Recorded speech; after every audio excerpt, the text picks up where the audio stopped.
Hello, bienvenue au podcast Nick et Phil, épisode 22. Moi, c'est Nick. Moi, c'est Phil. Phil, grosse semaine dans le monde du hockey. D'ailleurs, on s'excuse pour nos spectateurs, nos auditeurs. Un petit retard de notre côté cette semaine, conflit d'horaire. Puis en même temps, ça a bien à donner. Il y a eu tellement d'actions cette semaine que c'est bon qu'on fasse ça juste avant le repêchage, qui est dans 1 heure et demie à peu près, là, parce qu'on sait très bien que ça commence à 7 heures, mais il n'y aura pas un pic de fête avant 7h30. Là. Euh, Puis ça va finir à 11 heures le soir parce que ça dure 8 heures la première ronde. Là. Bref, euh, on parle d'une embauche en premier, l'embauche du nouveau coach des Oilers d'Edmonton, Mike Babcock, et ensuite on va passer on peut quasiment appeler ça une date limite des transactions. Là. J'ai jamais vu autant d'échanges en si peu de temps. Même les dates limites de ce temps-ci sont moins mouvementées que ça.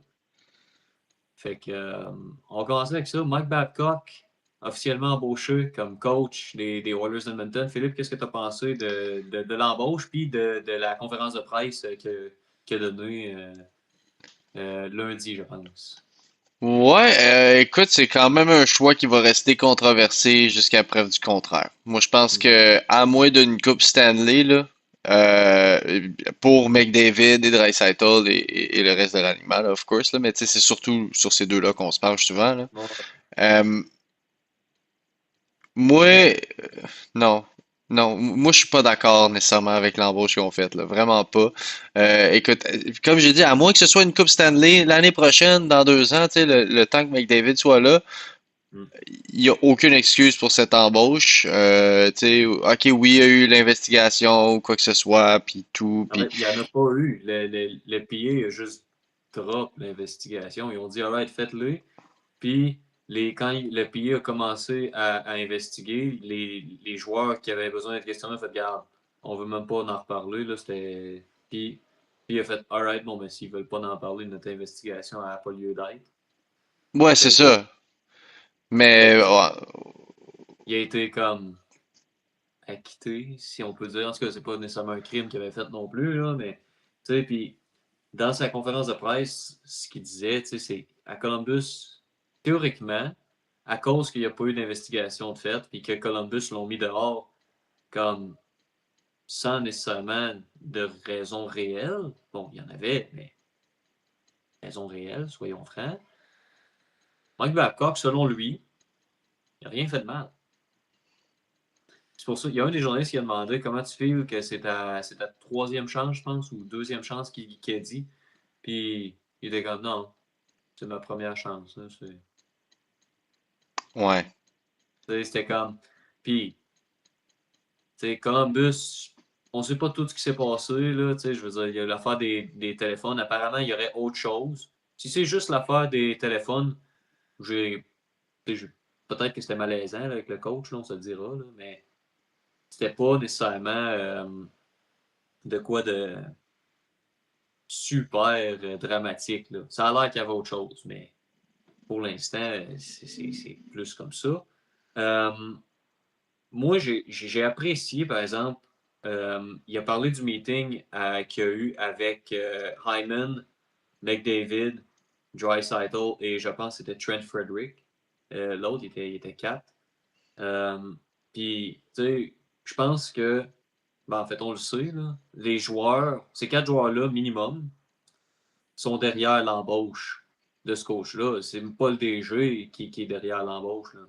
Le DG l'a peut-être suggéré, puis c'est les joueurs qui vont être non, non, c'est lui qu'on veut. Donc, j'ose croire qu'ils vont embarquer dans le système qui va essayer de coacher. C'est un coach qu'on n'a pas vu en action depuis un certain temps quand même, là. Depuis qu'il a coaché les Maple Leafs, dans le fond, qui n'a pas eu d'action dans la Ligue nationale. Bien hâte de voir comment ça va se passer. Puis surtout au niveau gardien de but, Mike Babcock a toujours eu des très bons gardiens. Partout où il a coaché dans sa carrière. Il a coaché à Anaheim. Il y a eu Jean-Sébastien Giguère puis Ilya Brizgalov, le temps qu'il était là. Quand il a coaché avec Détroit, avec Chris Osgood puis Jimmy Howard, qui ont quand même été très bons. Howard était peut-être un peu moins, mais il est quand même très bien gaulé pendant une couple d'années. Puis quand il était avec Toronto, il y avait Prime Frederick Henderson. Ouais. Euh, Là, il se ramasse avec Tristan Jarry et fort probablement Connor Ingram, là, parce qu'il y a des fortes rumeurs qui re-signent avec les Oilers. Euh, hâte de voir. D'après moi, les Oilers vont être tentés de flirter avec le marché des joueurs des gardiens de but là, qui sont aux joueurs autonomes ou d'une équipe qui cherche à se débarrasser d'un gardien de but. Là. On pense notamment, nous, vu qu'on est du coin, ben, on pense à Samuel Montembeault avec les Canadiens. Là. Euh, ben, vraiment hâte de voir ce que les Oilers vont avoir l'air avec ce coach-là derrière le banc. Là.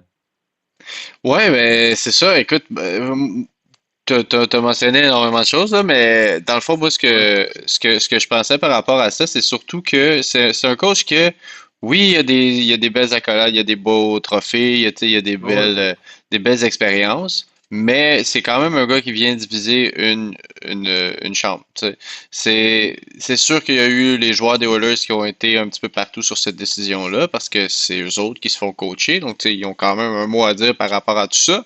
Mais je pense que justement, avec les allégations et tout, je pense pas nécessairement que c'est quelque chose de horrible ou whatever, ou quelque chose de criminel, ou il y a rien de ça. ah non. Moi, non, mais moi, je pense juste que c'est quelque chose de euh, pas nécessairement de l'intimidation, mais tu sais, Ben, être vraiment hard sur ses joueurs, mais pas nécessairement les joueurs qui sont supposés t'en apporter le plus dans une équipe. Je sais pas si tu comprends non, ce que je veux non. dire.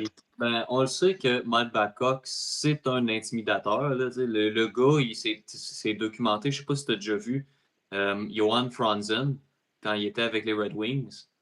Euh, le gars, Johan Franzen, c'est 3 4e trio. Et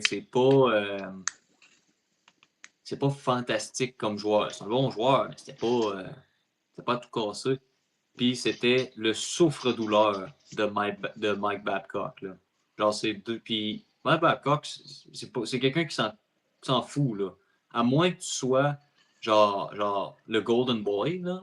Donc McDavid, Draisaitl, Hyman. À moins que tu sois de ces trois-là, là, il n'y en a rien à foutre. Là. Il a benché Mike Modano. Euh, ouais, ça, Mike Modano. euh, dans la dernière saison qu'il a joué dans la Ligue nationale, dont le dernier match de l'année, où il aurait pu finir avec exactement 1500 matchs joués en carrière. Il y en a 1499. Ouais. Hey, c'est-tu chiant, ça, rien qu'un peu? Les Red Wings n'ont même pas fait les playoffs cette année-là. Là. Tu sais, c'était comme. Il a juste Mais fait ça pour être un dick. Mais c'est ça mon point. C'est ça que je voulais dire dans le fond, c'est que c'est sûr que McDavid, Draisaitl, Hyman, ces gars-là, ils ont poussé pour l'embauche. Ouais. Mais c'est pas eux autres qui vont subir le plus de conséquences. Eux autres, ils vont faire une erreur, mais ils vont faire quelque chose d'extraordinaire aussi. Les autres, mettons, quatrième trio, troisième paire de défenseurs, eux autres, leur job au complet, c'est juste ne fais pas d'erreur. On s'en fout de ton offense ou whatever, ben pas nécessairement on s'en fout, mais tu sais, c'est pas super important. Ta job, c'est d'aller sur la glace puis Pas se de faire juste de passer. pas se faire tasser. Tu défends ou tu restes, tu joues une game simple, tu sais. Mm. Ces gars-là, s'ils font une erreur, ils vont manger vraiment la fureur de Babcock. Puis moi, je pense que c'est ça qui va faire en sorte que la chambre, qui est déjà fragile, on s'entend, là, avec les Oilers et tout, là, moi, ils ont une année plus difficile. Moi, je pense que c'est ça qui pourrait un peu briser le vibe, mettons, dans la chambre de hockey, dans le vestiaire, là. Je Ouais. cherchais le mot. Fait que c'est ça pour l'embauche de Babcock, honnêtement. Moi, je suis quand même déçu du move. Moi, je pense que il aurait dû laisser, comme dit l'expression, just let dogs lie. Tu sais, laisse le chien dormir, là, you know, laisse-les dans son coin, là. Tu sais, il n'y avait pas besoin de revenir dans la ligue. Les Oilers, ils ont juste dit, oh, on veut se faire coacher, on est prêt à se faire coacher plus hard. Mm. Mais je sais pas. On va voir ça va donner quoi cette année. Je m'attends à un début de saison très très très fort des Oilers, puis après ça, je m'attends à quelques questionnements là. Ouais.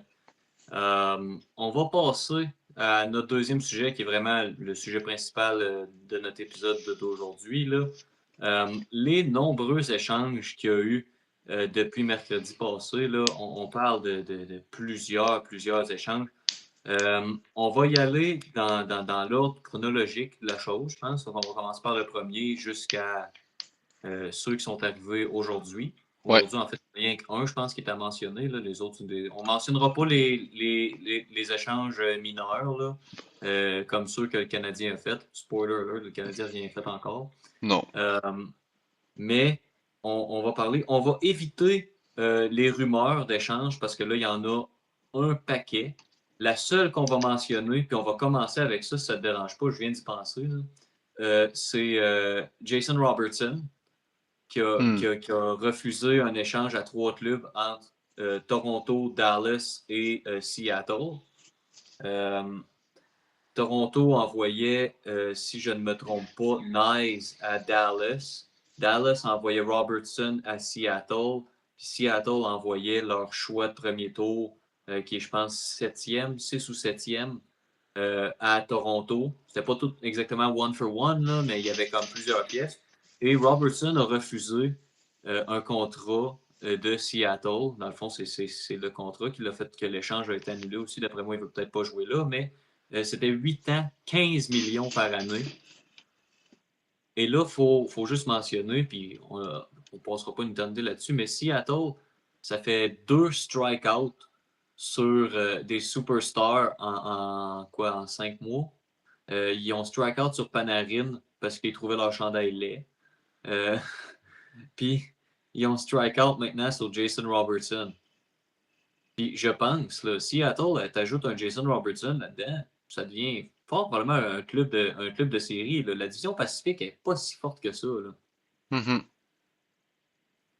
Pauvre Kraken, c'est tout ce que j'ai à dire. Puis Jason Robertson, j'ai hâte de voir son contrat parce que d'après moi, il veut le moton. Là. Oui, Jason Robertson, de ce que j'ai compris de, mettons, les allégations ou les, tu sais, les rumeurs et tout, parce qu'il n'y a rien qui est confirmé, y compris l'échange que tu as mentionné. Moi, j'ai jamais Non, non, entendu ça. ça a été sorti par, je pense que c'est Sarah Volley qui l'a sorti, mais je suis pas certain, là. En tout Don't cas, quote me là-dessus, là. Mais ça a comme sorti des brides, fait que, mais, ouais, mais dans le fond, Jason Robertson, ce qu'il veut, c'est le cash, la bonne équipe, puis l'équipe qu'il veut, la puis, clause. puis la clause, puis il veut aussi ta maison, ton chien, tes enfants. Comme, non, arrête-moi ça là, là. Arrête-moi ça là. Honnêtement, est-ce que je pense qu'il mériterait 15 millions? Ce serait, honnêtement, moi je dirais oui. Je dirais il peut mériter 15 millions. Euh, mais ce serait difficile de trouver l'équipe qui est prête à faire ça maintenant. Dans 2 ans, mettons, avec le cap qui a augmenté et tout, dans 2 ans, 15 millions, c'est pas si Ouais, pire que ça, tu sais, ce serait un contrat de 10 aujourd'hui ou quelque chose comme ça, mettons, là. Fait que, tu sais, ouais, 10-12, ça là. va, tu sais, ça va. Mm. Mais en ce moment, je pense que le fait qu'il demande autant, ce qui est probablement quand même proche de sa valeur actuelle, étant donné qu'il demande autant aussitôt, les équipes ne sont pas prêtes à faire le saut. Et les équipes qui sont prêtes à faire le saut, c'est justement les équipes où il veut pas aller.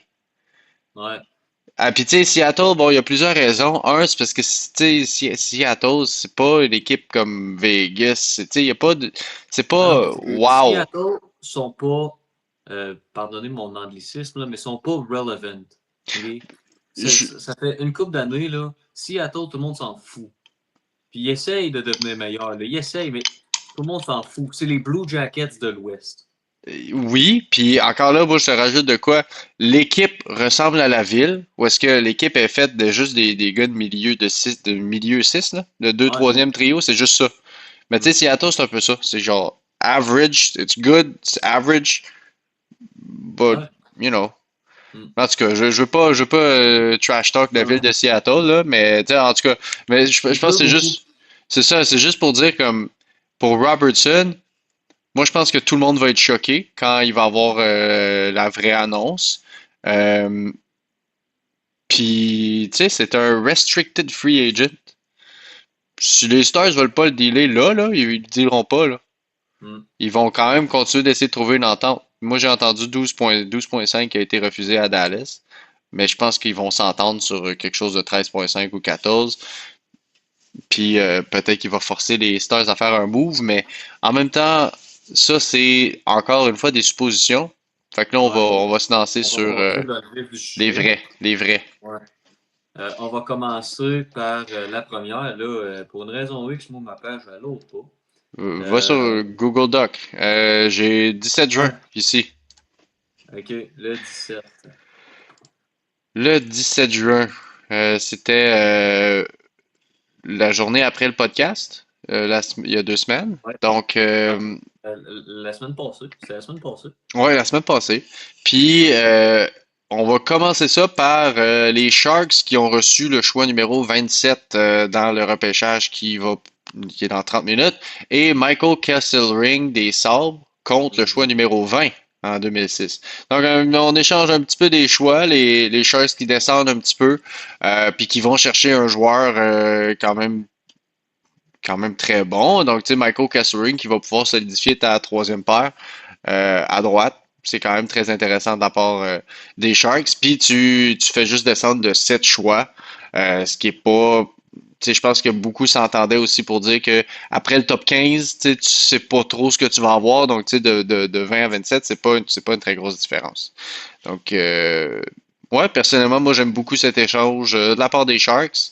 De la part des Sabres, je pense que c'était juste une façon euh, de se débarrasser un petit peu d'un joueur qui pensait pas nécessairement re-signer ou qui fitait pas nécessairement leur choix pour la prochaine année. Puis, étant donné ce qu'on a vu dans les jours suivants, c'est pas mal ça qui s'est passé parce qu'ils ont fait quand même plusieurs mouvements au niveau de la ligne bleue.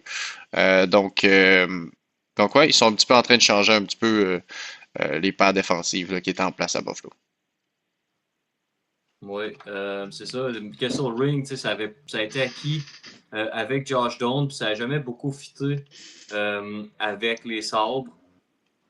Honnêtement, très bon échange de la part des Sharks. Si tu recules de 7 puis tu reçois un défenseur qui va être très utile en Kessel Ring, euh, juste pour descendre de 7 choix, moi, je vois aucun problème là-dedans. Oui. Euh, on va passer au suivant. Le Mhm. 18, il n'y a rien.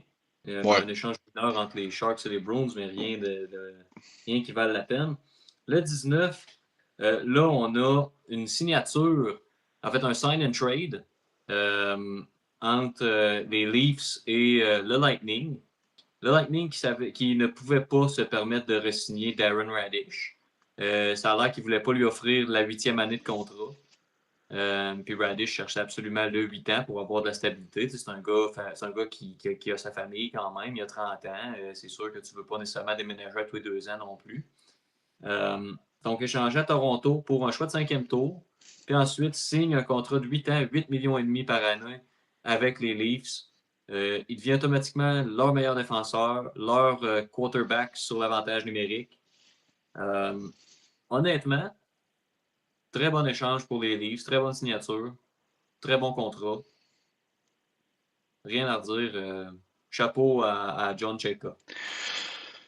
Je vais attendre avant de lever mon chapeau. Il a fait des bons échanges, mais celui-là, je ne veux pas dire que ça a été le meilleur du meilleur. Ça, c'est le genre de choses que je vais dire que c'est un time will tell.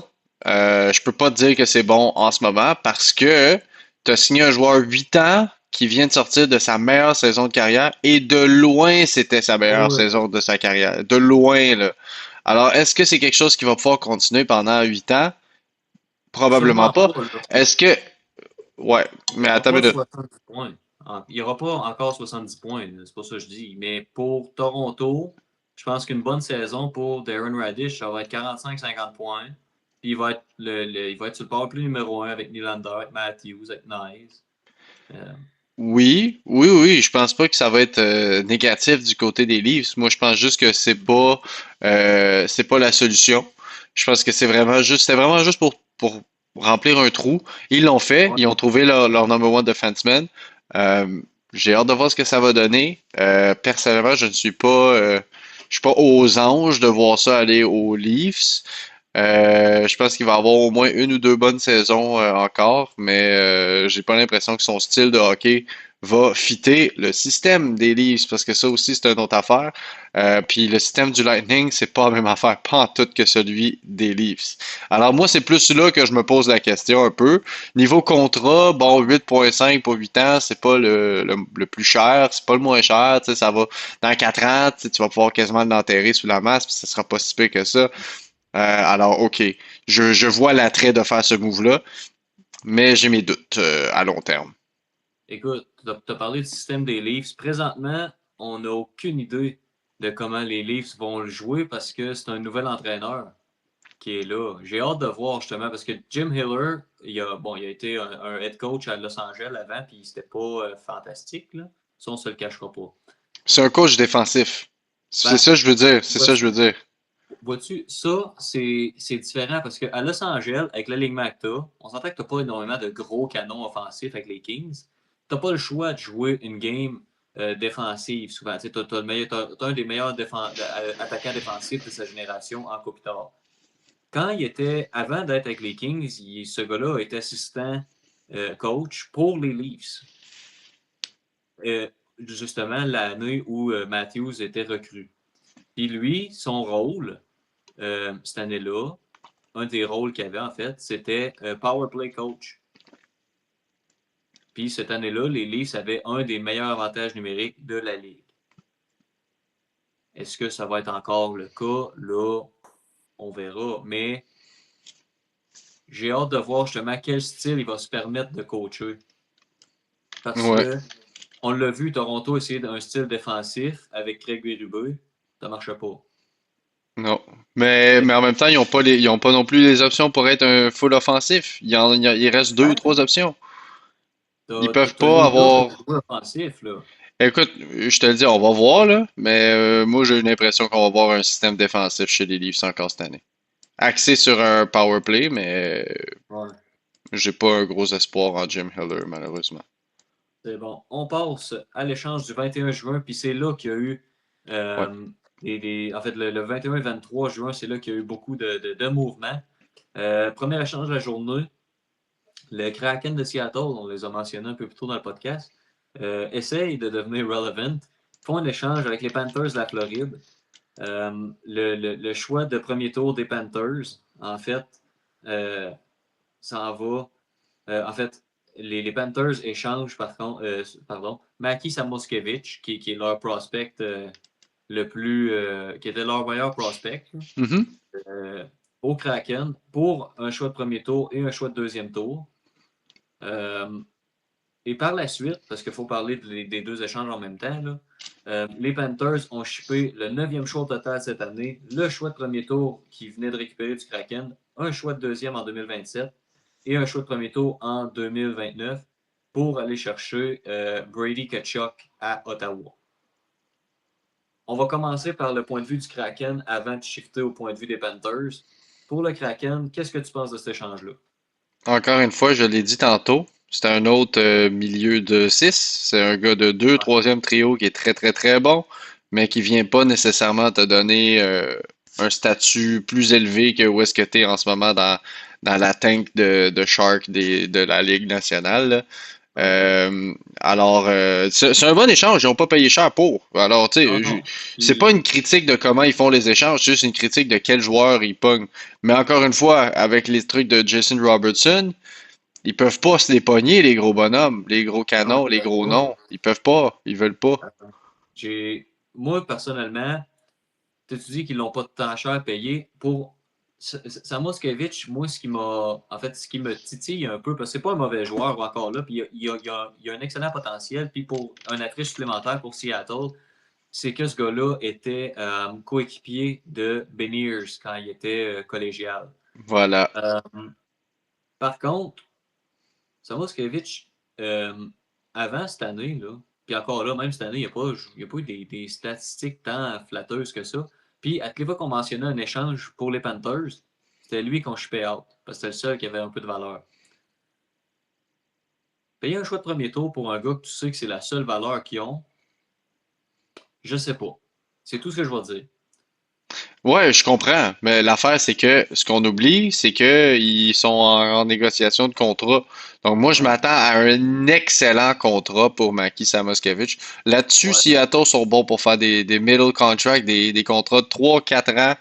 Mhm. Moi, je pense que ça va être un contrat de 3 ans à genre 4 millions, tu sais, de quoi de même, là? Ouais, ouais. Des Peut-être bonnes chances. 6. Trois Je ans à sais pas 6 millions. si le contrat est sorti Non, présentement. non, ils sont en négociation. Fait que, tu sais, moi, Ok. c'est pour ça que je dis, ils l'ont pas payé cher parce que je suis sûr qu'ils vont avoir un contrat exceptionnel pour ce joueur-là. Comme tu as dit, il n'y a pas des statistiques reluisantes. C'est pas un gars qui a déjà un pedigree dans la ligue nécessairement. Tu sais, il vient juste de se faire une place dans un aliment à temps plein. Et c'était les Panthers où est-ce qu'il y avait la moitié de l'équipe qui était blessée.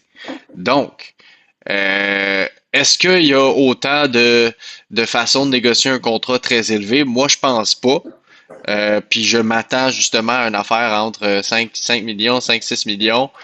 Puis il est encore très jeune, hein, il a 23 ans. Ouais. Puis comme tu as dit, c'est un ancien coéquipier de Beniers, donc ça reste un bon échange. Puis c'est pour ça que je me suis permis de dire qu'ils l'ont pas payé cher. Mais je comprends que, objectivement, quand tu regardes ça, c'est un choix de premier tour cette année. Pour un gars qui n'a pas nécessairement encore prouvé sa place à 100% dans la ligue pour plusieurs saisons. Ok, je peux voir le point, mais moi j'aime quand même ça du côté du Kraken, là, Ouais, ce qu'ils ont ouais. fait là. Honnêtement, j'ai hâte de le voir parce que cette année, il va jouer. Puis il y a des chances qu'il joue sur le premier trio avec Beniers, là. Oui, je pense qu'il va être Parce sur le que deuxième sur le power les play, autres mais c'est pas mal tout. attaquants, les autres attaquants de Seattle sont beaucoup plus âgés, là. Tu sais, on parle de Jordan Eberle, c'est probablement leur joueur le plus étoile. C'est Hmm. pas nécessairement le meilleur, là. Le meilleur, c'est probablement Jared McCann. Mais tu sais, t'as des gars comme Capo Caco, t'as des gars comme Shane Wright qu'il faut qu'ils prennent un step. T'as Beniers qu'il faut qu'il finisse par prendre un step parce que ça fait 4 ans qu'il fait la même affaire, là. Ça fait 4 Ouais, ans qu'il fait à peu près 50 points.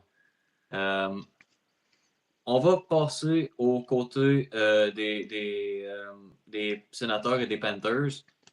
voilà. Euh, Big one. Panthers reçoivent Brady Kachuk.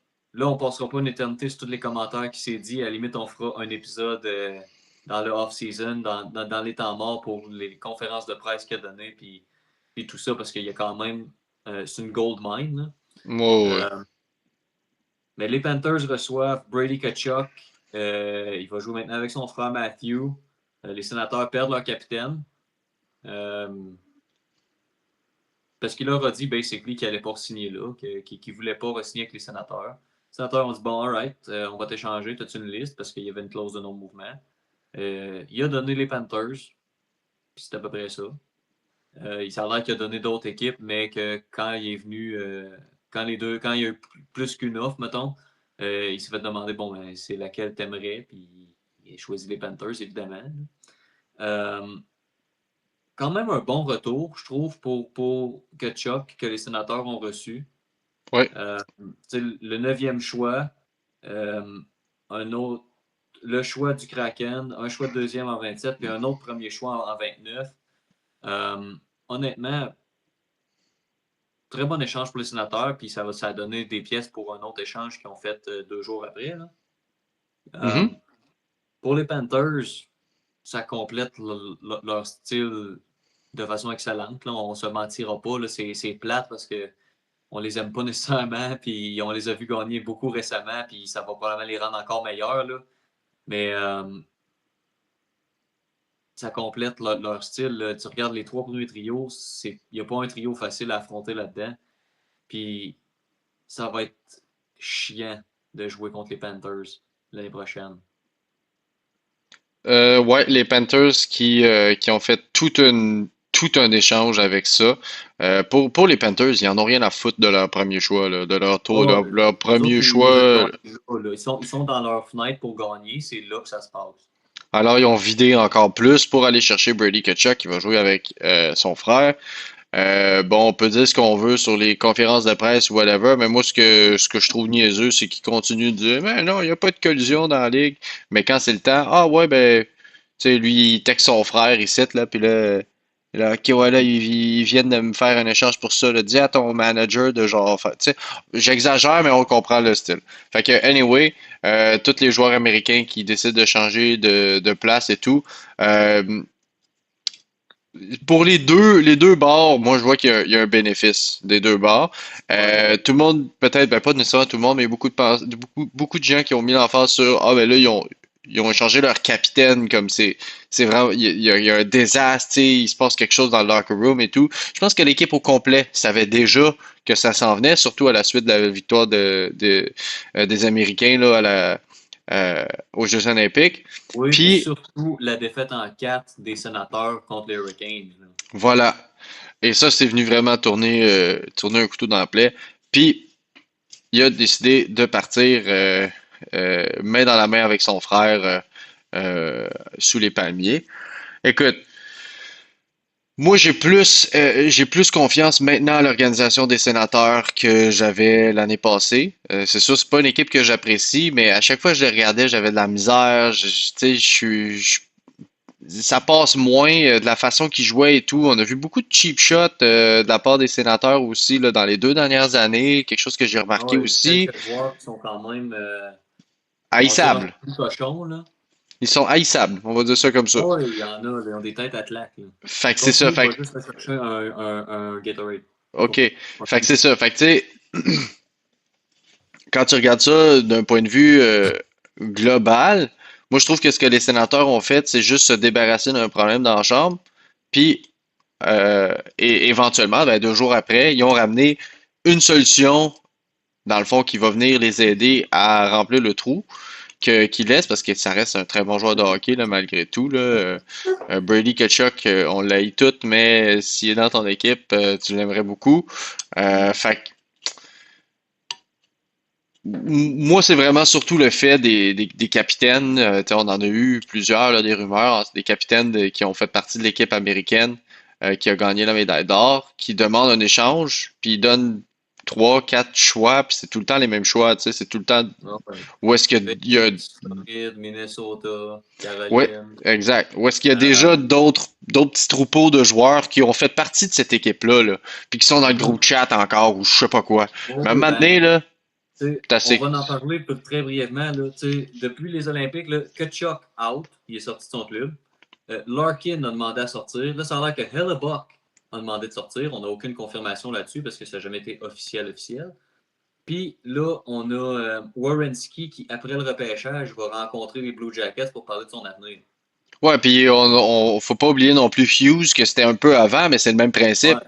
Ouais, ouais, Capitaine de l'équipe canadienne, puis il sac son camp pour Minnesota. Encore une fois, une des équipes qui a pas beaucoup de taxes, puis que, ben, bon, Minnesota, c'est peut-être une des exceptions, mais une équipe avec énormément de superstars.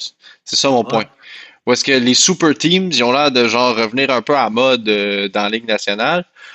Puis là, bon, il y a une rumeur d'expansion et tout. Moi, ça me tente pas un autre NBA. Tu sais, avec des super teams, là, sérieusement, peut-être pas. Tu sais, c'est le fun de voir une nouvelle équipe à chaque année. D'après Tu sais. moi, ce qui va se passer, c'est qu'on va avoir peut-être 5 à 10 ans maximum de quelques super teams qui vont se former. Puis après ça, ça va se rebalancer. Ben, Ça sera pas comme la ouais. NBA où ça dure depuis je sais pas combien d'années que les Lakers sont forts à chaque année. Puis Ah, ben là, apparemment, ça. ben là, c'est un peu down, là, mais c'est parce que LeBron est finalement en fin de carrière. Les Warriors de Golden State qui sont tout le temps forts, ça finit plus de finir. Les Celtics qui ont été fucking forts pendant je sais pas combien d'années aussi. Mais c'est Bref, ça. Le encore point une est fois, juste podcast de basket, là. pas Euh, pas de super team. Overall, bon échange. Des deux Puis, bords. ouais, Tu vas chercher ce que tu des veux deux des deux côtés. bords.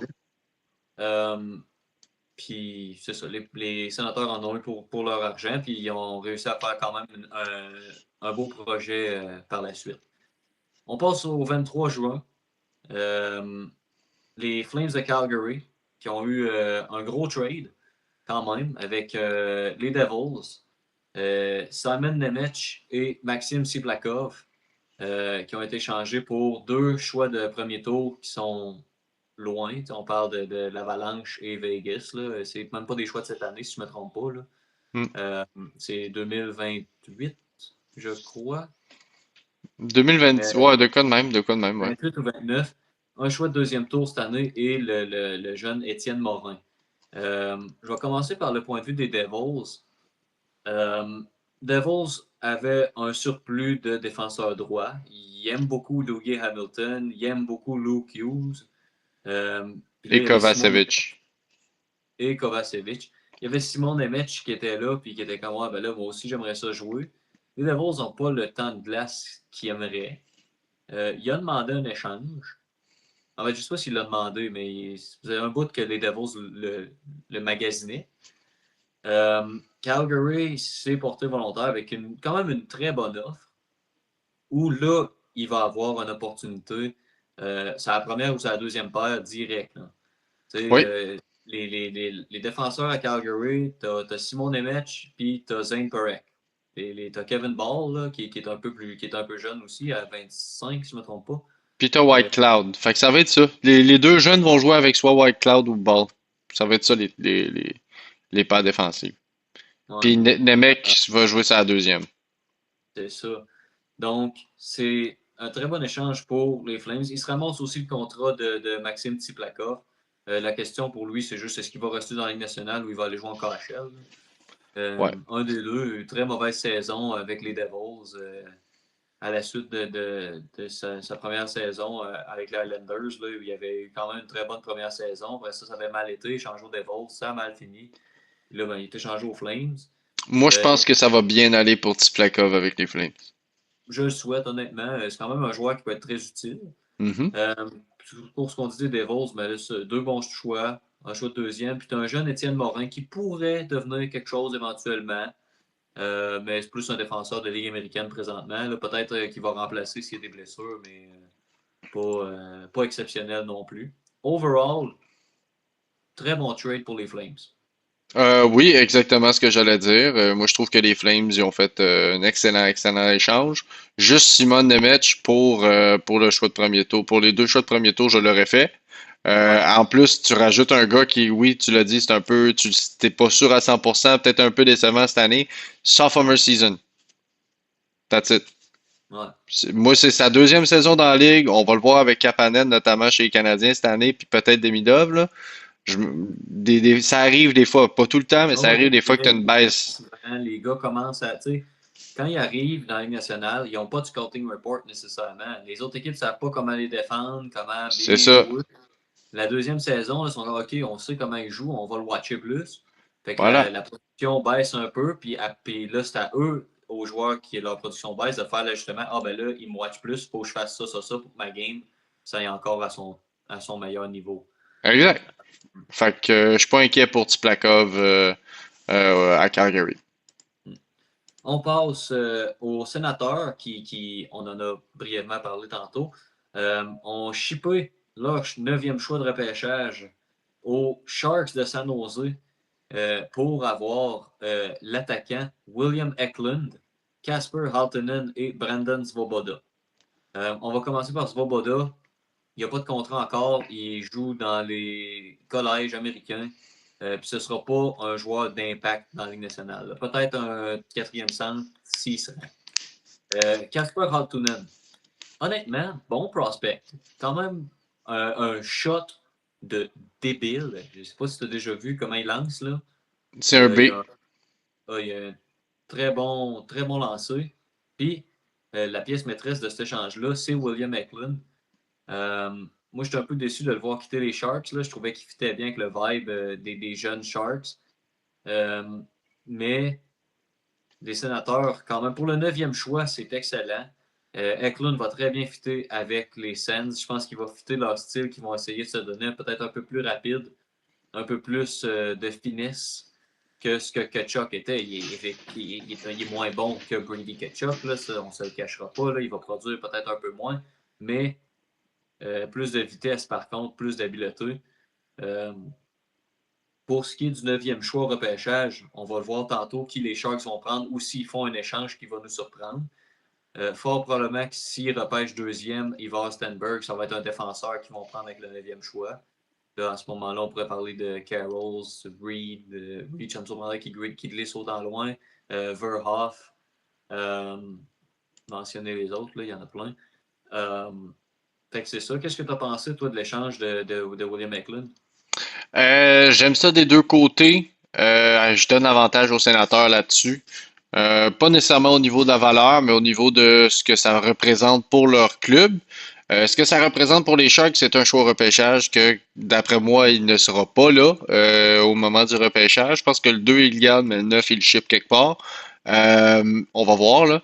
Mais du côté des sénateurs, là, t'as sorti Kachuk, puis là, t'as amené Eklund et ah non, c'était un autre choix. Excuse, c'était juste des choix qui ont eu de Kachuk. Mais juste Eklund, là, OK? Juste en faisant ça, OK? Eklund il a eu, 50 quelques points, si je ne me trompe pas, cette année. 55, 60, dans ce coin-là. ouais, exact, OK? Il a eu 53 points en 78 games, 32 minutes de pénalité. Tu vas voir où est-ce que je m'en vais avec ça. Euh, Puis Kachuk, dans son cas, il y a eu 59 points et 71 minutes de pénalité cette année. Euh, voilà, voilà. Moi, de la façon que je le vois, comme tu as dit, les sénateurs vont changer un petit peu de style. Ils vont aller vers quelque chose de un petit peu plus transition game. Ils ont des défenseurs mobiles. Ils sont capables de jouer en vitesse. Ils sont capables de faire énormément de buts sur la transition. Mais le style que Kachuk voulait jouer, le style que on dirait ils sont allés chercher des joueurs pour essayer de faire fitter dans ce style-là, le style des Panthers, là, Mm. ça ne fonctionnait pas avec cette équipe. Ça a Non. causé énormément de blessures. Et de problèmes dans le locker room, de ce qu'on entend, là. Voilà. Et qu'est-ce que ça fait? Tu dois shipper ton capitaine puis tu dois amener un nouveau joueur. Mais Eklund, là, selon moi, là, il va venir vraiment donner un boost à cet alignement-là. Euh, Puis Et une honnêtement, chose à mentionner, désolé, je te coupe. mhm. Euh, Eklund, son meilleur ami quand il était avec les Sharks, c'était Fabian Zetterlund, qui est maintenant à Ottawa. Puis il y a eu pas une très bonne saison, Fabian Zetterlund, avec les Sens cette année. Là, tu amènes Eklund, qui est un excellent joueur, puis tu as une chance de relancer un gars comme Zetterlund, qui a été quand même très bon à ses saisons avec les Sharks. Bon bet, là, quand même. Très, très bon pari de la part de Steve Teos, là. Ouais, exactement. Des deux côtés, je trouve ça bon pour cet échange-là. Celui-là, c'est un des préférés, là, juste niveau comme, je sais pas. Il y a juste quelque chose avec cet échange-là que c'est comme, ouais, ça c'est bon des deux bords, c'est un win-win. Je vois pas vraiment de gars qui a gagné 100% cet échange-là. Ça vient fitter ce que les deux équipes ont besoin. On aime ça voir ça. Mm. On passe à l'autre échange qu'il y a eu en fait cette journée-là aussi. Euh, Capitals Blues. Ouais, Deux équipes qu'on ne voit pas nécessairement transiger souvent. Euh, les Capitals acquièrent Jordan Kyrou, qui ça faisait des mois que son nom était sur le marché des échanges, en retour de Connor McMichael, Milton Gastrin et leur choix de premier tour en 2026. On va commencer par l'aspect des Capitals. Ils reçoivent juste un joueur, fait que c'est plus facile à faire. Ils reçoivent le meilleur joueur de l'échange présentement. Euh, Kyrou, oui, il a eu une saison down avec les Blues, mais to be fair, qui n'a pas eu une saison down avec les Blues cette année? ouais, Euh, Très bon capite. C'est un gars qui peut jouer au centre, joue majoritairement à l'aile, mais il est capable de jouer au centre. Euh, Puis tu ajoutes à ton top 6 qui était vieillissant, c'est sûr, tu avais Ovechkin dans le top 6. Même s'il revient Ovechkin là, présentement, là, c'est 3 ou 4e ligne, là. En regardant le top 9 des attaquants à Washington, là, s'il revient, il est 3e ou 4e ligne powerplay. Évidemment, tu n'enlèves pas le powerplay à Ovechkin, là, c'est son bonbon, là. ouais. Mais ouais, c'est ça. Ils ont rajouté un gars de 30 buts. Ouais. Euh, pour ce qui est de Saint-Louis, en fait, je ne sais pas si tu avais quoi à rajouter sur Kyrou. J'ai hâte de voir le fit avec Spencer Carberry, mais Spencer Carberry, à date, pour moi, en quelques années, c'est devenu l'un des meilleurs coachs de la ligue, là. Ah, il sait ce qu'il fait. Euh, Fait que j'ai vraiment beaucoup aimé ça. Pour Saint-Louis, tu reçois un jeune centre, Connor McMichael, qui va fitter plus avec ton plus jeune noyau. Un jeune prospect très prometteur, Milton Gastreen, un jeune Suédois, il a joué dans la SHL cette année. Et le choix de premier tour des Caps. Euh, Honnêtement, ça aussi, on l'a mentionné dans l'échange d'avant, mais c'est un win-win, là. Peut-être que c'est un petit peu cher à payer pour les Caps parce que Gastreen est quand même très bien vu. Mais à part de Mhm. ça, je vois pas, je vois ça comme un excellent hockey trade, là. Je suis d'accord avec toi. Moi, je vois ça positif des deux côtés. Oui, on peut dire qu'ils ont peut-être surpayé, mais les Capitals, ils ont énormément de jeunes centres là, dans le pipeline. Ils pouvaient se permettre d'en donner d'en, d'en échanger un. Tu sais, je pense qu'ils ont Leonard aussi. Ils ont Leonard aussi là, qui va faire Et qui un gros pas centre, là. C'est ça, qui joue à droite, mais qui peut jouer et au Pierre centre. Protas qui joue au centre aussi. Exact, avec son frère qui vient d'arriver et tout. Alors ouais, moi je suis bien content de cet échange-là entre deux équipes qui essaient un petit peu de revenir un petit peu dans la course, là, de se donner un petit step pour donner une chance à certains joueurs dans leur équipe respective. Alors Mhm. ouais, je suis un fan de cet échange-là. On passe à l'échange le plus, on va dire, le plus spécial, je sais pas si on peut dire ça de même, Ouais. entre les Blackhawks et les Sabres de Buffalo. Jarmo Kekalainen, Masterclass, euh, coup de génie. Échange RFA Bowen Byron, qui ne voulait pas rester à Buffalo, qui n'avait pas Mhm. re-signé, puis qui voulait une opportunité d'être the guy sur une ligne bleue. Et le contrat de Jordan Greenway, qui reste 4 millions. Aux Blackhawks, si c'était juste comme ça, tu te dis, oh, Blackhawks ont fait un bon échange quand même. Wow. Acquérir Byron, ça file un need à Chicago quand même. Ils ont donné le quatrième choix overall dans le repêchage de ce soir. Un choix de deuxième tour, qui est quand même assez tôt aussi. Et un défenseur de 25 ans, Louis Crevier, qui cette année a quand même mangé beaucoup de minutes à Chicago, puis qui était un, passez-moi l'expression, beef sur la ligne bleue. Le seule façon de décrire cet échange-là, c'est que c'est un vol. C'est un vol. C'est un vol. Celui-là, on peut le catégoriser de clair vol, escroquerie, puis Denrée de assassin. guerre. Ah non, non, non, ça c'est... Je... J'ai vu cet échange-là, je pensais que c'était une joke. Je pensais que Le... c'était Frank Seravalli qui l'avait mis, là. Je pensais que c'était une joke. Bowen Oui. Byram, c'est un excellent défenseur qui va venir t'aider très longtemps, mais Oui. t'es mieux de le signer le plus tôt possible. Parce que là, il lui reste un an de contrat, c'est sa dernière année de contrat, puis il est cheap en ce moment-là. C'est pour Mhm. ça que les Sabres voulaient l'échanger, c'est parce qu'après ça, s'il le garde, cette année, c'est un UFA. Si lui décide qu'il veut plus jouer, ils perdent les droits, ils vont rien avoir pour lui, OK? S'il décide ça avec les Blackhawks, là, s'il décide ça avec les Blackhawks, que lui, ben, finalement, il Moi, m'en ça va me tente. signer ailleurs. Ah non, échange-moi, je m'en vais signer ailleurs. Ben, les Blackhawks viennent de perdre un choix qui était le top 5 cette année, là, c'est incroyablement bon, là. Le Ah top 5 ouais. cette année, il est très, très, Puis, très bon. tu sais, mettons que tu te ramasses, Qu'est-ce on qu'ils font? jase, là. Tu ramasses Carson Carroll, tu ramasses Chase Reed, tu là pour minimum, genre, 8 ans, là, parce qu'il est RFA, puis tu peux le garder, là. Il y a ça. Moi, je ne comprends pas c'est quoi la logique derrière Non. cet échange des Blackhawks. Non seulement tu donnes ton choix numéro 4, tu donnes ton choix numéro 45 cette année, ça reste un choix assez élevé. Dans le top 50, d'habitude, tu as tout le temps Ouais. des petites chances ici et là de trouver un joueur qui peut faire la ligue pendant plusieurs années. Mhm. Puis Louis Crevier aussi, c'est pas un joueur exceptionnel, mais c'est ton gars de troisième paire qui va jouer sur ton piqué. C'est un gars de 6 pieds 8, c'est un gars qui est capable de prendre la place, de tasser les gars, il prend de l'espace à la glace. Mhm. Pourquoi t'échanges ça à l'équipe qui a la plus grosse défensive de la fucking ligue? Qu'est-ce que tu fais, man?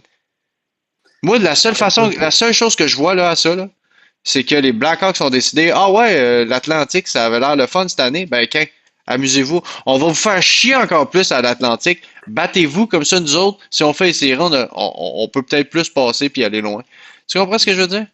Ouais, puis écoute, je vais ajouter un fun fact sur l'échange avant qu'on passe au next, là. Jarmo Kekalainen, DG des Sabres présentement, ancien DG des Blue Jackets, adore voler les Blackhawks. Ok, je t'explique. Ils viennent de réaliser cet échange-là avec Kyle Davidson. Absolument incroyable comme trade. Vol, on l'a déjà dit. En 2017, il a fait un autre masterclass alors qu'il était DG des Blue Jackets.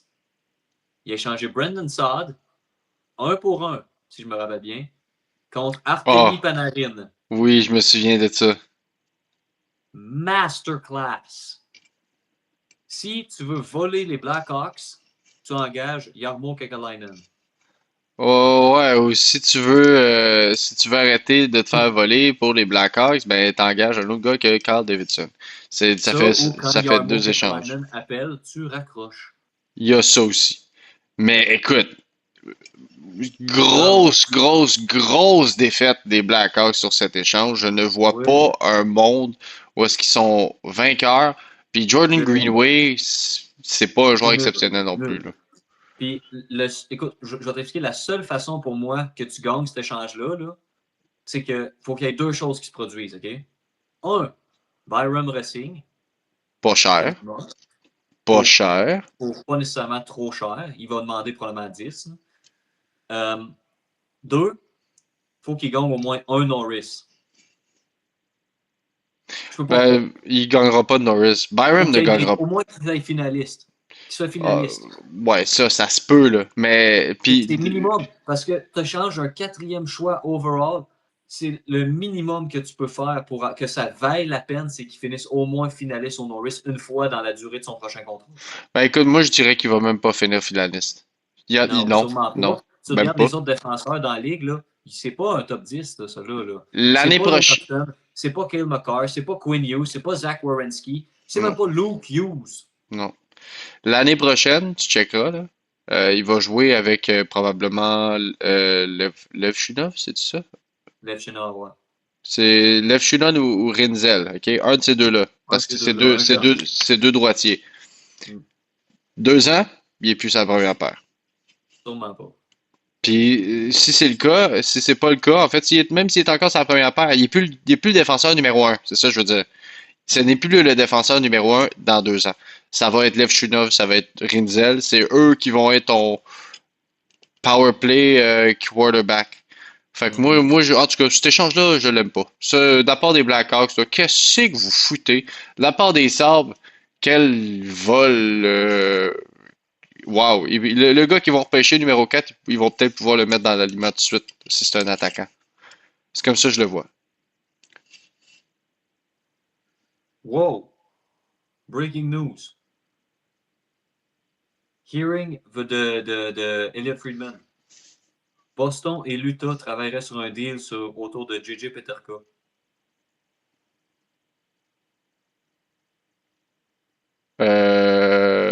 Ok, c'est pas confirmé. Non, mais on sait que quand c'est Friedman, ça s'en vient. On va Oh, mettre ouais. Ouais. Puis, ben, pour ajouter à ça, confirmation de signature de la part des Kings Oh!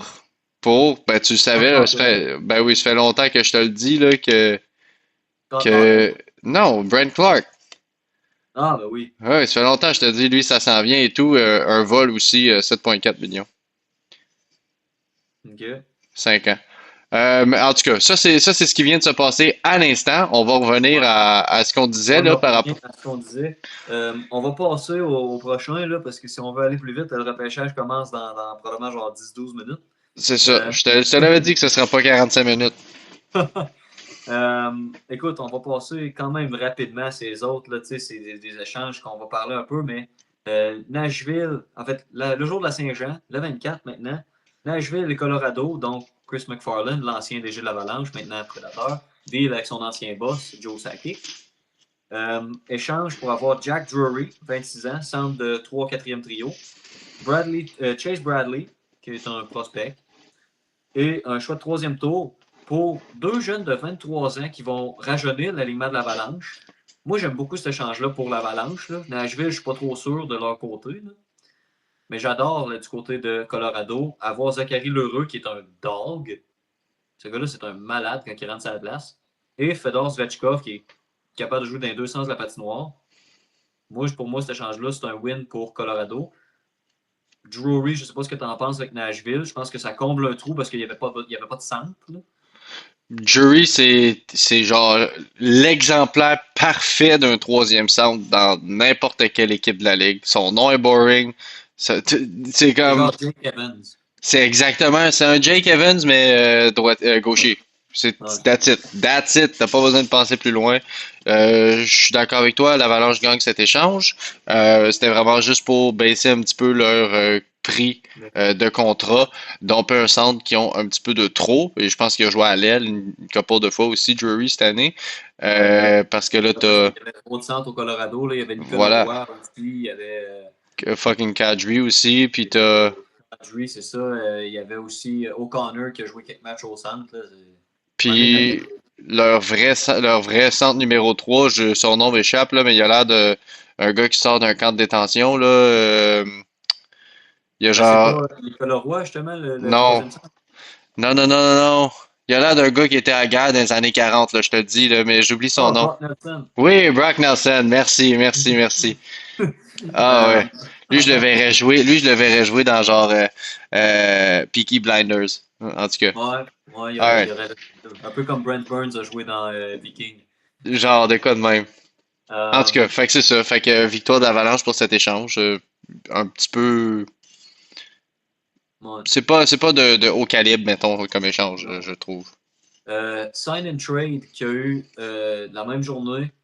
Alex Tuck, échangé de Buffalo à Washington, signe un contrat de 8 ans, 10 millions et demi par année avec les Capitals. Euh, Gros move pour les Caps. Très gros move.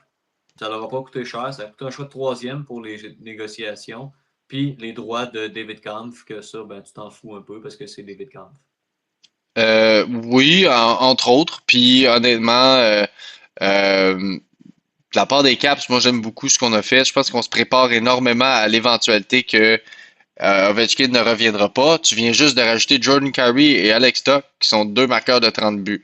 C'est pas une indication, on le saura pas là. Mais ça regarde mal pour les. Mais pas ça regarde mal, mais je pense que je- il y a des chances qu'Ovechkin ne joue pas 84 games la prochaine saison. On va dire Non, ça moi, comme ça. je pense que cette saison qui s'en vient, c'est sa dernière. On va voir rendu, je pense que c'est le 24 qui va fin juillet qui va annoncer à tout le monde c'est quoi sa décision. Puis du côté de Buffalo, j'ai de la misère à être fâché ou à me sentir mal de leur échange. Tous leurs échanges ont l'air quand même très bons là, de ce qu'ils ont fait. Puis il y avait déjà une équipe quand même dangereuse. Puis là, tout ce qu'ils font, honnêtement, moi, ça m'inspire pas confiance en tant que fan des Canadiens. Là. Je suis comme, ah, Non. shit, ils font des bons, ils font Ils des font des bons bons moves. mots. Ils ont perdu Alex Stock, mais Il y a écoute, beaucoup de jeunes qui vont prendre la place. Là. Tu sais, Quinn va prendre un step. Hellenius va prendre un step. Fucking, comment il s'appelle? Peyton Krebs. T'as d'autres jeunes qui sont dans l'organisation qui vont grimper et qui vont prendre un step. Là. Fait que la et position de Toc, elle va être comblée par d'autres jeunes. Là.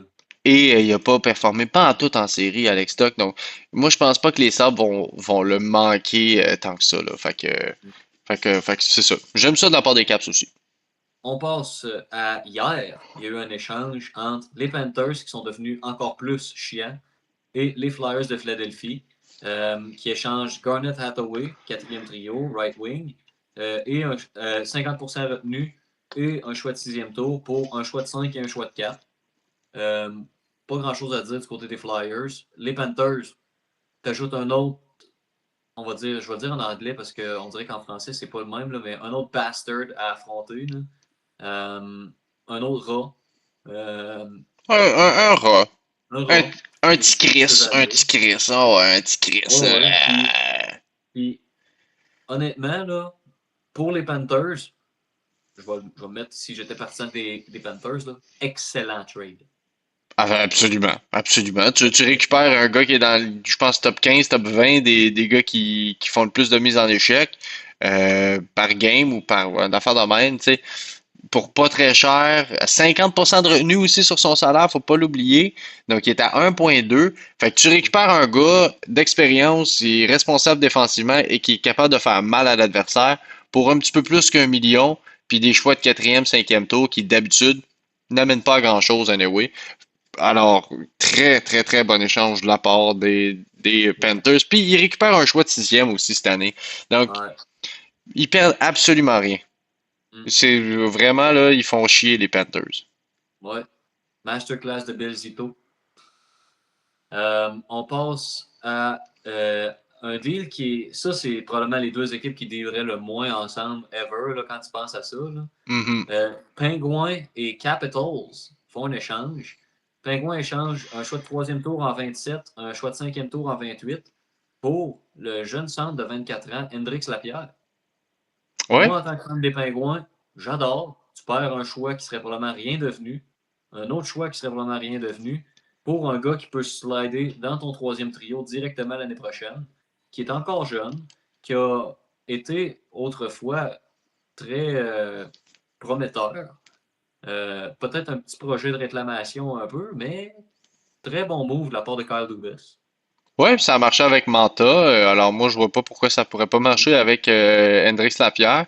T'as pas donné grand-chose pour aller le chercher non plus, mais t'as pas donné grand-chose parce que justement, il y avait pas de contrat. C'est un restricted free agent, donc tu vas devoir le signer cette année, mais il y a pas de problème à ce niveau-là. De la part des Pingouins, je suis sûr qu'ils vont trouver un très beau montant pour s'entendre. Puis que tout le monde soit content. Fait que ouais, j'aime bien l'échange du côté des Pingouins aussi. Ouais. Euh, on passe au Knicks. Columbus et Colorado. Colorado qui voulait se débarrasser de la masse salariale, probablement pour faire un plus gros move, peut-être ce soir, là, on ne sait pas. Euh, Colorado reçoit un choix de deuxième cette année, un choix de troisième en 27 et un choix de cinquième en 28 pour l'attaquant Valérie Nichushkin. Personnellement, je suis content de voir Columbus acquérir Nichushkin. Je pense que ils savent qu'ils ne pourront pas signer Mason Marchment, qui est très en demande présentement, puis qui va être très en demande le 1er juillet. Tu viens de remplacer sa production. Il est peut-être un peu moins chiant à affronter que Marchment, mais c'est un attaquant probablement un peu meilleur offensivement que Marchment. Donc, pour moi, c'est un bon trade entre les deux équipes. Ouais, je suis d'accord. Pour vrai, moi je trouve ils ont peut-être surpayé un tout petit peu pour aller le chercher, étant donné que l'Avalanche cherchait à justement se débarrasser de son salaire, étant donné qu'il a été blessé pendant les séries, il a été blessé une bonne partie de la saison. Moi, l'affaire que je vois que peut-être Columbus va devoir gérer internement, peut-être son avec le programme d'assistance, il y a eu quand même quelques rapports au niveau de sa euh, trucs de substance. Alors, tu sais, je veux pas non plus m'élancer là-dessus, mais quand tu as déjà eu une suspension à cause de quelque chose dans le genre, faut faire attention. Mais je crois qu'il va quand même apprécier ses nouveaux coéquipiers russes à Columbus. Mm. Confirmé, JJ Peterka à Boston pour deux choix de premier tour. Pierre Lebrun vient de tweeter. Pourquoi Peterka il bouge encore? Pour encore Honnêtement, moins cher que l'année passée? ça n'a pas marché à l'Utah comme il pensait. Puis je pense que c'est devenu un peu une distraction dans le vestiaire. Encore? Surtout avec la bonne saison de Josh Doan à Buffalo. Là, j'ai hâte de voir. Là, Mais c'était pas déjà le cas. Il y avait pas déjà des problèmes de vestiaire. Il a été échangé à cause de ça, puis là, il se fait rééchanger à cause de ça. je ne sais pas si c'était en fait des problèmes de vestiaire, parce que de ce que je comprends, Buffalo, en fait, il ne voulait pas jouer à Buffalo. Puis là, l'Utah l'a échangé. Je ne sais pas si et c'est juste à cause de sa mauvaise saison. Je suis un peu déçu qu'il l'échange, en fait, parce que si c'est Ben, juste à cause de sa mauvaise saison, ben c'était c'est pas. 100% de quoi de comportement. Je peux pas croire. Je peux pas croire Je que peux pas croire quelque en chose. 3 mois, tout a changé. Il venait de signer son contrat, là. Il a signé l'été passé, il a signé pour 7,7. Il y a eu une quand même respectable saison avec le Mammouth. Ils ont fait les séries. Bon, ils ont perdu en 6, mais ils ont perdu en 6 tu sais, contre l'équipe qui est allée en finale. Donc, tu sais, c'est pas rien. Je ne comprends pas pourquoi il est encore échangé pour un prix moindre qui a été récupéré aussi. C'est Ouais. clair que c'est quelque chose de comportement ou locker room, quelque chose de même. Je peux pas croire que c'est à cause de sa performance. Voyons donc. Il a pas eu énormément de points, mais il a été excellent défensivement. Moi, c'est ça que je vois là. Je veux dire, sur une ligne où est-ce que tu as deux autres gars qui font juste ça de l'attaque, tu as besoin d'un gars comme Pet. En tout cas, euh, ok, Drôle d'échange. ok. Euh, on passe au prochain, là, on va revenir à nos moutons. Euh, on passe, on passe, on passe, on passe. On a fini Oh, avec Nichushkin. ouais, Alors, honnêtement, il n'y j'avais a même pas pas eu. vu ça. Samuel Larson vient d'être dealé à Ottawa. Ouais, je te l'ai écrit tantôt. Ah, j'avais même pas vu, excuse. Ouais, ouais, Pour un choix de cinquième tour. Toronto, qui allait probablement pas leur signer, ont déjà assez de gardiens de but. ouais. Ottawa, qui ont besoin d'une solution derrière le filet Oh, pour stopper. Tu as Ulmark, puis après ça, tu as comme plein de gars qui jouent en Ligue américaine. ouais. Urson serait peut-être capable de filer le trou. Sinon, il y a un des gars Maybe. qui joue dans la Ligue américaine qui va remplir ce trou-là. Mais oui, c'est ça que je te disais dans le fond quand je te textais tantôt. Les Leafs qui ont fait quand même quelques échanges là, puis que ils ont quand même eu un bon retour là. Tu iras voir le texto que je t'ai envoyé tantôt là. Je t'ai dit ce que les Leafs ont reçu puis ce qu'ils ont donné. Puis honnêtement, Ouais. ça va bien en ce moment pour les Leafs, là, ce qui est pas de bon augure pour la maudite division Atlantique. Parlant de la division Atlantique, un autre échange que tu n'as probablement pas aimé quand tu l'as vu. Buffalo qui font l'acquisition d'Olin Zellweger des Ducks Ouais, pour encore. John Wahlberg et un choix de deuxième tour. Donc, basically, deux choix de deux.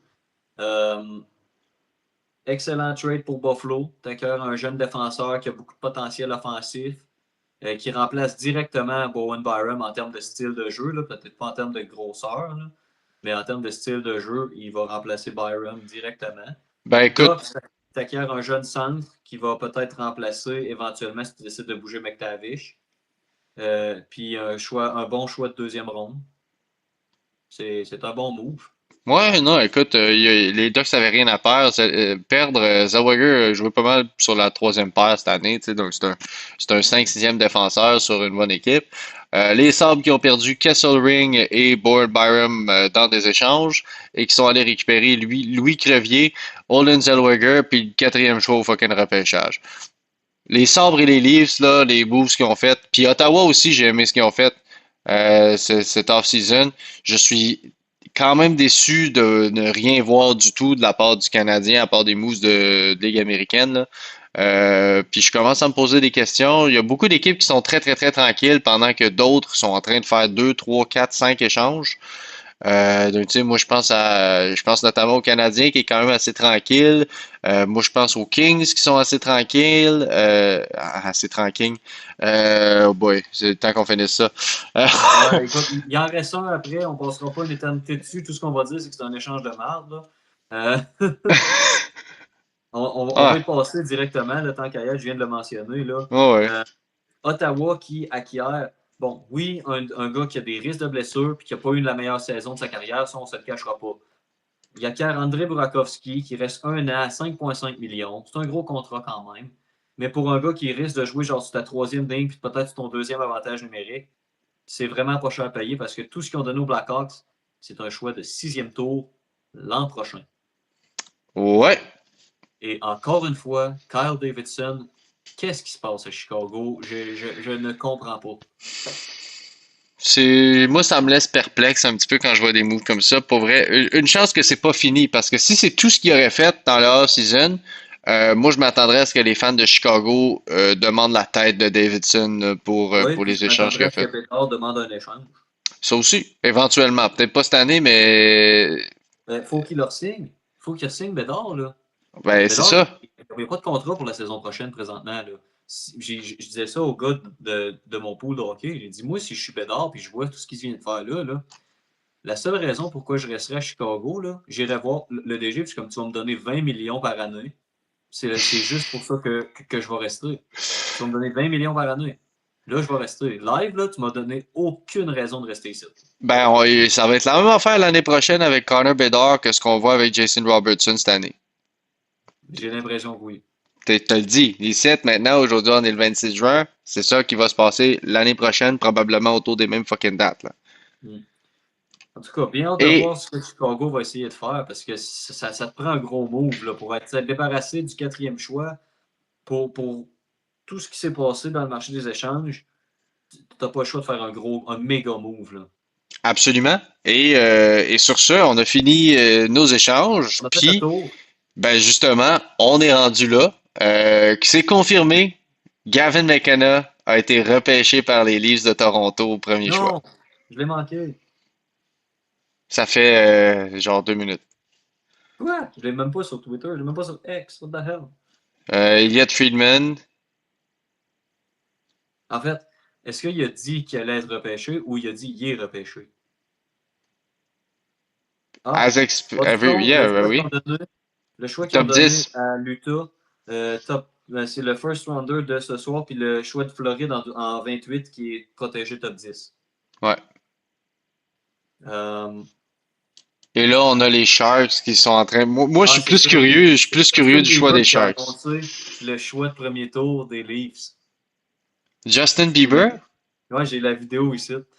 Ah ben, Jay Beebs qui annonce que c'est Gavin McKenna le premier choix. Et oui, on sait que Bieber est un grand fan les Leafs, ouais. de Toronto. Oh, je viens de voir que Darnell Nurse est trending. Est-ce qu'il y a eu un échange? Non. Non. Alright, on va se laisser là-dessus parce que là, si on continue, on va runner pour le 5 heures du draft. Ouais. Moi, je suis quand On même va essayer de curieux. faire un épisode en début de semaine prochaine, avant l'ouverture du marché du joueur autonome, pour justement recap peut-être au moins la première ronde du repêchage. Puis s'il y a eu des échanges d'ici là. Ensuite, on va faire un épisode probablement le mercredi ou le jeudi pour le 1er juillet. Puis après ça, on va tomber dans notre off-season mode à partir de l'autre semaine. Donc, c'est tout pour cette semaine. Merci d'avoir resté avec nous. C'est un épisode un peu plus long qu'habituellement parce qu'on a eu énormément de nouvelles côté hockey et côté échange. C'est ça. On se retrouve la semaine prochaine pour l'épisode 23. Yes, Ciao. sir.